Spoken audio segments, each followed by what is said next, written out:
Өлке мәдениеті мен әдебиеті экспозициялық залында сөз маржанын мирас тұтқан ақын жазушылармен қатар әлемнің әр түкпірінде домбыраның дауылпаз үнін шырқатқан өлкемізден шыққан дарын иелеріменен толығырақ таныса аласыздар. Экспозициямыздың бастауы бұл облысымыздағы, осы Атырау облысындағы мәдениет және өнер мекемелеріміздің құрылу тарихынан сыр шертеді.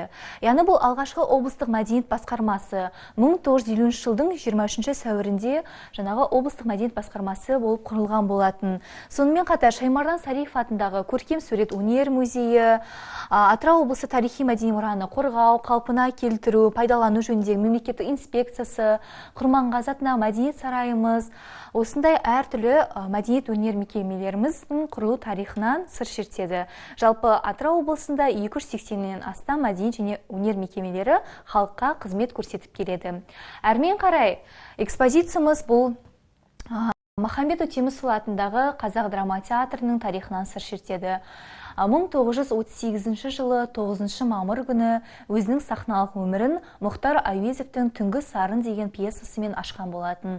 Алдарыңызда Нұрмахан Жантөрин ағамыздан бастап, осы Қазақ КСР-дің халық артистері Мұхтар Бақтыгереев, Қуат Төлеков, Құрманғали Доғалақов, Алма Ахметова, Чапай Зұлқашев, Оңай Жақсыбаева, Күнипа Иманғалиева бұл ағаларымыз, апаларымыздың осы театрда өздерінің әр кездерде спектакльдерде ойнаған фотосуреттерінен тамашалай аласыздар. Әрмен қарай экспозицияда ақын жазушыларымызбенен таныс бола аласыздар. Абу Сәрсенбаев Қазақстанның халық жазушысы, Ұлы Отан соғысының ардагері, абыз ақын аудармашы.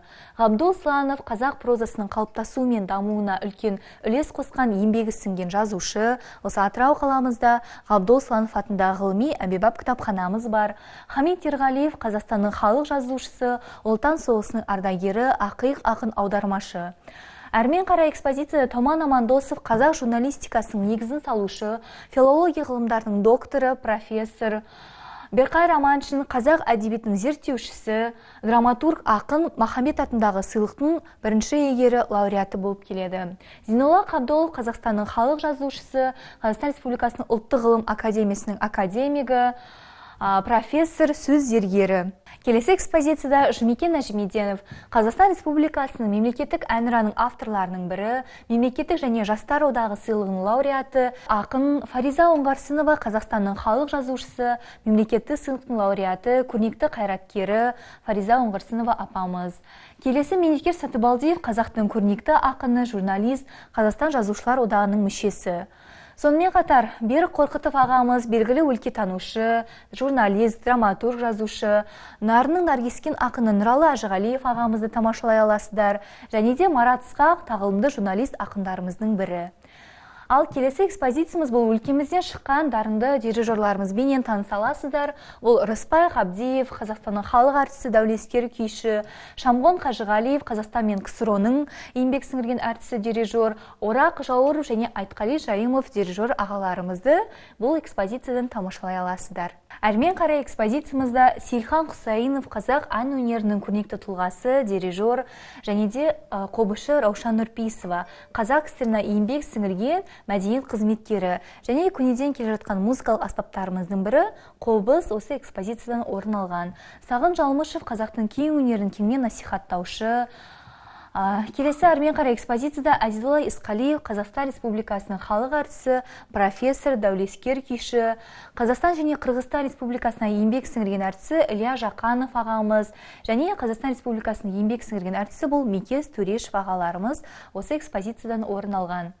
Келесі экспозициямызда Бақыт Қарабалина қазақ КСР-ның еңбек сіңірген артисі, дәулескер күйші, және қазақ КСР-ның еңбек сіңірген өнер қайраткері, сазгер Мәкәлім Қойшыбаев, Ерік Құрманғалиев, контртренер опера әншісі Ерік Құрманғалиевке арналған болатын. Сондай-ақ бұл жерде экспозицияда Ахмет Жұбанов қазақ ән өнерінің белсендісі, дирижер, музыка тарихының маманы.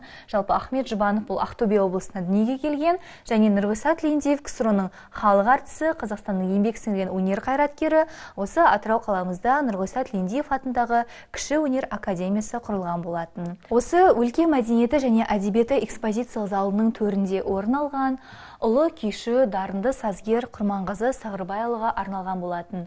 Құрманғазы Сағырбайұлы 1823 жылы осы Атырау қаласының Құрманғазы ауданында дүниеге келген. Бұл жерде алдарыңызда Құрманғазы Сағырбайұлының домбырасы, қамшысы, ер тоқымы және де мылтығын көре аласыздар. Бұл мылтық 1849 жылы атақты Тула деген қару-жарақ зауытында жасалған болатын. Өйткені жаңағы ұңғымасында 1849 жыл деп ойып жазылған жазуы бар. Сол кездегі күйшінің осы ер қаруы, бес қару ретінде пайдаланғандығын көрсетеді екен бұл мылтық. Жалпы бұл мылтық Қаршыға Ахмедияровтың жанұясымен 2000 жылы біздің мұражайға тапсырылған болатын. Әрмен қарай экспозицияда Қазақ КСР-дің халық әртісі, мемлекеттік сыйлықтың лауреаты, асқақ әнші, тенор дауысты Ғарифолла Құрманғалиевқа арналған экспозиция. Яғни бұл жерде алдарыңызда Ғарифолла Құрманғалиевке арналған мүсіні жасалынған, патефоны және шапаны менен сол кездері шығарылған афишасы алдарыңызда экспозициядан орын алған. Әрмен қарай экспозицияда Дина әжемізге арналған болатын. Дина Нұрпейісова 1861 жылы Батыс Қазақстан облысының Жаңақала ауданы Бекетай құмында дүниеге келген. Өзінің күйшілік өнері 8-9 жасынан бастап дами бастаған. Жалпы күйшілік өнері өзінің әкесі кенжеден дарыған болатын. 1870 жылы осы Құрманғазымен кездесуі Динаның болашақ жолында жарқын болашағына зор әсер етеді. Сол кезде Дина осы Құрманғазы мен Дина арасындағы шығармашылық достықты Құрманғазы менің оң қолым мен Динаның сол қолын бір кісіге берсе, дүниеде одан асқан домбырашы болмас еді деген сөздерін айқын аңғартады. Бұл жерде алдарыңызда Дина әжеміздің 1930 жылдар жасалған домбырасы, түпнұсқа және де өзінің шапаны менен ақ жаулық орамалы, күміс белбеуін көре аласыздар. Бұл жерден 1999 жылы ғасыр саңлағы деген атаққа ие болған құрмет грамоталар мен құрмет белгісі экспозициядан орын алған. Ал әрмен қарай бұл экспозицияда Нариман Үлкенбаев, Қазақстанның еңбек сіңірген қайраткері, мәдениет майталманы, сөз зергері 1939 жылы 1 қаңтарда Атырау облысының Исатай ауданының Манаш ауылында дүниеге келген болатын. Және бұл жерде Айгүл Үлкенбаева, Қазақстанның еңбек сіңірген әртісі, профессор, дәулескер күйші, бұл жерде Қатау Үбішев ағаларымыз. Және де бұл жерде экспозицияда Қазақстанның халық әртісі, Қазақстан Республикасы мемлекеттік сыйлығының лауреаты, профессор, сазгер, домбырашы Қаршыға Ахмедияров 1946 жылы 25 наурызда Атырау облысының Махамбет ауданы Таңдай ауылында дүниеге келген.